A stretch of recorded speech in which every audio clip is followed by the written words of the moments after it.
Welcome back to the channel, where we bring you updates and untold stories surrounding Catherine, Princess of Wales, and the wider royal family. Today, we have an intriguing development to share.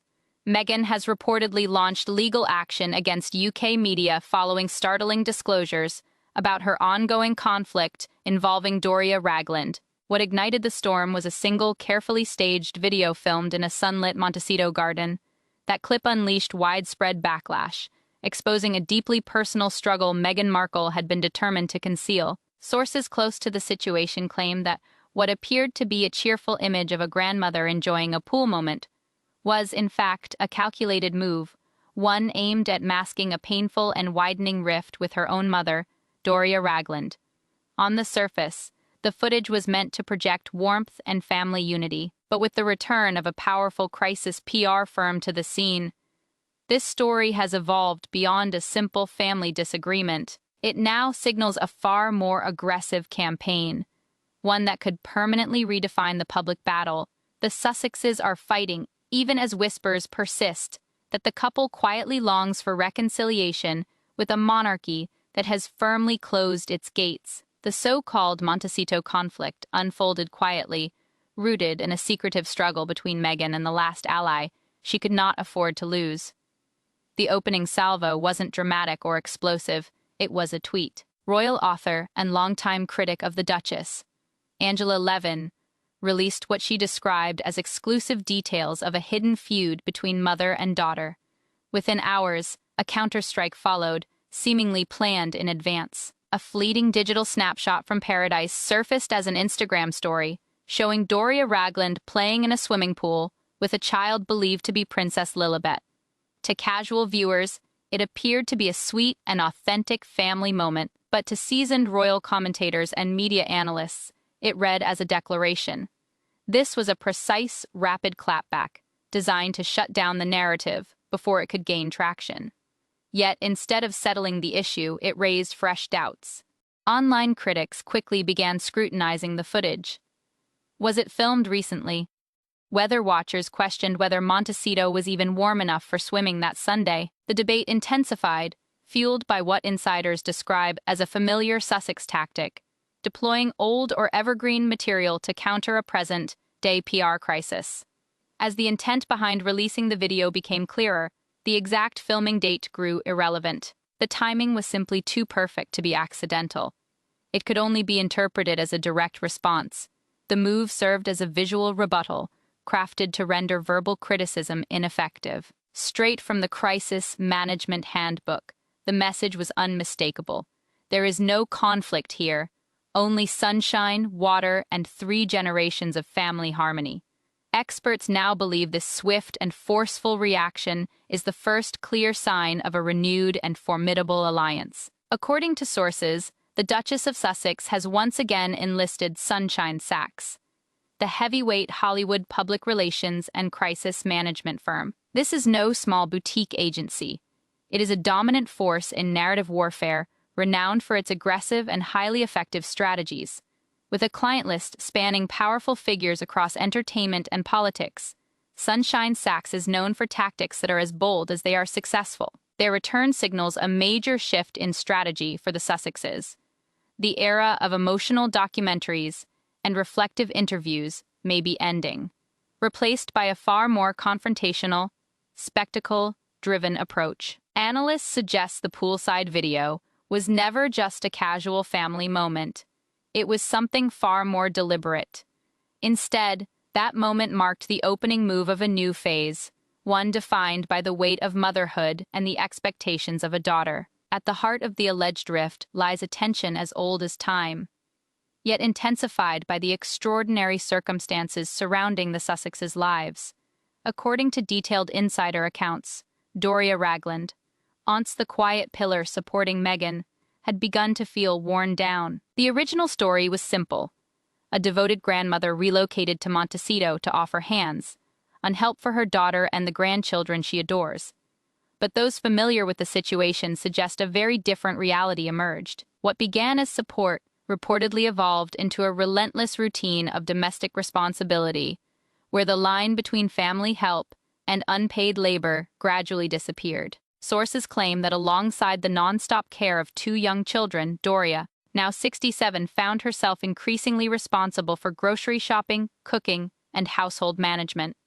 Though she was happy to help, the expectations never eased. In practice, she had become the primary caregiver, cleaner, cook, and even caterer in a sprawling household, roles she never formally agreed to assume. This was far from the peaceful retirement Doria had imagined, one filled with yoga friendships and the independent life she once enjoyed in Los Angeles. Angela Levin, who first brought these claims to light, reported that Doria eventually reached a breaking point, feeling overextended and taken for granted. Her daughter's schedule and demands dictated the workload, turning it into a high-pressure role with no clear boundaries and no pause button. Several former staff members have long described Meghan as possessing a commanding and uncompromising temperament, an observation that resurfaces in these accounts. She wants things done her way. As Levin echoed, a phrase that has followed Meghan from Kensington Palace to California, she is said to become visibly frustrated when things are not carried out immediately as she wishes. This same reputation, once linked to the rapid turnover of royal aides, was now allegedly being applied to her relationship with her own mother. Doria, whom Meghan herself once described as a free spirit in her Netflix documentary, may have begun to feel that her independence was slowly being boxed in. Insiders now point to that very phrase, free spirit, as a subtle clue to the growing divide. When the documentary first aired, the description seemed affectionate, a daughter's warm tribute to her mother's bohemian nature, but over time, a television insider involved in the production revealed that the wording had been carefully chosen and intensely reviewed. According to that source, the label was meant to quietly position Meghan as the structured, intentional parent, while contrasting her with Doria, who was portrayed as more spontaneous and perhaps less reliable. It was not purely praise, but a delicate distinction, an understated signal to those within their circle that mother and daughter held differing views on parenting and family life. Behind the public compliments, a hidden critique lingered. This framing reportedly caused Doria deep emotional pain, especially given how much of her private life she had sacrificed to support her daughter on the global stage. When she realized her role was being shaped and edited for a worldwide audience, insiders say she felt a profound sense of loss and betrayal. To truly grasp the depth of this alleged fracture, one must rewind to a radiant afternoon on May 19, 2018, inside the grandeur of St. George's Chapel at Windsor. Amid the pageantry and spectacle of a royal wedding, Doria Ragland sat alone in the choir stalls, composed, dignified, and singular. The world watched as she stood as the sole representative of her daughter's family. A yoga instructor from Crenshaw, Los Angeles, suddenly placed at the heart of a monarchy that had endured for centuries, her quiet presence echoing far beyond that historic moment. The pressure on Doria was immense, and the public scrutiny never let up. Royal insiders have often pointed to what they see as a telling moment during that emotionally charged period, one that unfolded as her daughter stood at the altar. Observers noted that little seemed to have been done to ensure Doria's comfort, an oversight perhaps understandable given the intensity of the day. Still, she sat alone, without a companion by her side or a designated lady, in waiting to offer reassurance. In the full glare of global attention, she faced the moment entirely on her own, a striking display of vulnerability. According to Angela Levin, who has followed the family closely for years, it was then Prince Charles who noticed Doria's quiet distress. As the ceremony concluded, and the newlyweds prepared to depart, Charles broke from tradition. With Camilla on one arm, he approached the mother of his new daughter. In-law gently took her arm and escorted her out of the chapel while engaging her in warm conversation. For commentators, this was more than a courteous gesture. It was a powerful demonstration of royal empathy and inclusion, one that carried significant symbolism, yet it also highlighted, in their view, a stark contrast. They argued that Meghan herself should have been the one looking after her mother, who was the only member of her family present that day. The fact that this role fell to her father-in-law was seen not only as a breach of etiquette, but as an early sign of a self-centered focus that would later surface in other relationships, Reports suggest Doria never forgot that moment. It lingered as a quiet wound, a feeling of being a background figure in her daughter's grand spectacle, rather than the cherished mother of the bride. For her, it was deeply painful. Those advancing this narrative insist that the tensions now alleged in Montecito are not sudden or new, but the result of long-planted seeds finally bearing bitter fruit. This goes far beyond a simple staffing change. The decision to bring Sunshine Sachs back into the fold signals a major escalation in the Sussexes' public relations strategy. The firm's reputation has been built on a proactive and often forceful approach to narrative control. Rather than merely issuing press releases, this style of PR focuses on shaping the entire media landscape. That can include seeding favorable stories, engineering distractions to pull focus from damaging headlines, and strategically using personal moments for maximum impact. The sudden release of carefully curated images of the children is a tactic observers say often coincides with Prince Harry's trips abroad or the onset of particularly negative news cycles. Those familiar with royal dynamics describe this as a powerful emotional maneuver, leveraging the natural appeal of innocent children as a buffer against criticism. Angela Levin has voiced concern that the Sussexes, armed with elite, level PR weaponry, may attempt to outmaneuver Catherine and William. Her fear is that the goal is to consistently gain the upper hand over the Prince and Princess of Wales in a battle for global attention and influence. Set against what insiders are calling a transatlantic royal rivalry, this newly confrontational strategy is taking shape. It is increasingly likely that every charity initiative, public appearance, and Instagram post will now be interpreted through a competitive lens. This is not a conflict waged with armies. Instead, it is fought through carefully selected images, crafted sound bites, and strategically timed statements. And the public has not missed the irony.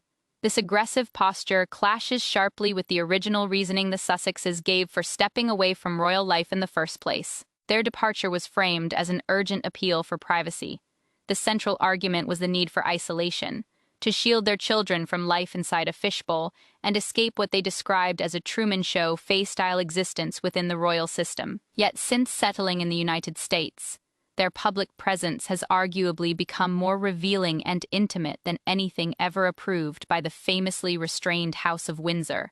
Throughout this period, public reaction, particularly in the UK, has grown increasingly critical. Recent YouGov polling shows Meghan's approval ratings have fallen to historic lows, placing her at the bottom of royal popularity rankings among the British public. A strategy built on glossy PR spectacles combined with constant personal revelations and grievances has failed to win hearts. Instead, it has reinforced perceptions of inauthenticity and relentless self-promotion. Beyond polling numbers and media maneuvering lies a far more unsettling emotional reality: the deep isolation of two young children. Hidden beneath the public drama is the world in which Prince Archie and Princess Lilibet are being raised. A world not just different but detached. Though seventh-generation descendants of Queen Victoria and royal by birthright, they have virtually no tangible connection to the family or institution that defines their lineage. They do not know their cousins, Prince George, Princess Charlotte, and Prince Louis, despite sharing a direct line to the throne. Their grandfather, King Charles III, the reigning monarch, is reportedly unable to maintain contact with them. This situation is unprecedented in modern royal history. If claims of serious strain between Doria Ragland and the household are accurate, the children may also risk losing a stable relationship with their maternal grandmother. Angela Levin has expressed deep concern over this possibility, stating that the children are effectively growing up without extended family. Children need relatives around them, she argues, and it is deeply unfortunate when that connection is denied. Their existence has been described as a kingdom of two. Their universe consists of their parents, a rotating cast of staff, and celebrity acquaintances. The vast yet insular Montecito estate becomes both their realm and their confinement, a beautiful, lucrative enclosure that nonetheless cuts them off from the roots of both their mother's and father's histories. Elegant though it may be, it remains a gilded cage. Sources within palace circles suggest this extreme isolation may explain what they view as a troubling contradiction. Despite public criticism of the monarchy and the projection of a flawless Californian life, rumors persist that Harry and Meghan are seeking a pathway back, some form of reconciliation. Any return, however, would not involve full royal duties. Instead, it would resemble a hybrid arrangement, a limited foothold in the institution they once abruptly left behind. The palace response, by contrast, has reportedly been firm and unmoved. The door, for now, remains closed. A breach of trust appears to have occurred, one that may not be repairable. The couple is now confronting a harsh truth. It is impossible to publicly wage war against an institution while simultaneously expecting to be welcomed back without consequence. Accepting this reality has proven difficult. As a result, they exist in a kind of limbo, exiled, not by decree, but by their own decisions. And in this unresolved state, it is their children who remain the quiet casualties of choices made on their behalf. As the Montecito drama continues, the rest of the royal family stands in sharp contrast, offering a study in how different lives can unfold for those who remain within the monarch's orbit, and how divergent paths carry very different consequences. The contrast is perhaps most clearly illustrated in the marriage of Zara and Mike Tyndall. Princess Anne made a conscious decision not to grant her daughter a royal title, allowing Zara to grow up with a more ordinary upbringing. After marrying into the family, her husband Mike, a former rugby star, has gone on to become one of the most popular and seamlessly integrated figures within the royal circle. Their recent appearances in Australia underscored exactly why they resonate so strongly with the public. They came across as authentic, lighthearted, and visibly fond of one another. Their playful banter felt natural, and their connection was unmistakable. Like Meghan, Mike was an outsider who married into royal life. The difference lay in his approach. He embraced the role with humor, respect for tradition, and a refusal to take himself too seriously. Rather than attempting to reshape the family dynamic, he adapted to it, joining the institution instead of resisting it. The result is a model of a privileged yet liberated life that stands in stark opposition to the Sussex narrative of unavoidable suffocation. Even during internal crises, the royal family has developed a distinct way of handling conflict within the structure of the institution. The controversy surrounding Prince Andrew and his association with Jeffrey Epstein brought significant embarrassment to the monarchy. Reports suggest that Princess Anne severed ties with him, devastated by his failure to apologize to Epstein's victims, and determined to protect both her family's integrity and her long-standing anti-slavery advocacy. In a move echoing Prince Harry's estrangement, it has also been reported that Princess Eugenie, Andrew's younger daughter, has completely cut off contact with her father. Yet, unlike Harry, Eugenie is said to be processing her family's pain privately, while remaining within the system. Rather than launching a public campaign against the institution, she has drawn a personal boundary to preserve her moral compass. A far smaller, but symbolically powerful, moment recently involved Prince William, the future king, being stopped from riding his electric scooter in Windsor Great Park, near his new residence. Regardless of his status, the rules applied equally. Rumors suggest he accepted the restriction cheerfully and without complaint. While trivial on the surface, the message was meaningful. This quiet moment functioned as subtle but effective public relations, reinforcing the core brand of the modern monarchy. Under William and Catherine, one rooted in duty, respect for rules, and service rather than entitlement. It presents a calm, dignified alternative to the Sussex narrative, which has increasingly become associated with rebellion and rule-breaking. Seen in this light, the image of Doria Ragland in a swimming pool was far more than a casual social media post. It transformed private family pain into a strategic weapon within a public conflict. It marked the dawn of a new chapter in the Sussexes' post-royal life, defined by aggressive retaliation and the deployment of high-powered crisis managers. These latest developments suggest the battle has now turned inward, eroding the most fundamental bond of all, that between mother and daughter.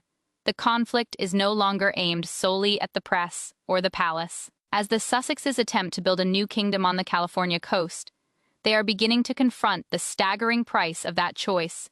Broken family ties and the profound isolation of children caught in the middle have become the true measure of this struggle. This is no longer about the next blockbuster documentary. It is the next move in a high-stakes game where, increasingly, there appear to be no real winners. Thank you for watching. Share your thoughts in the comments, and goodbye for now.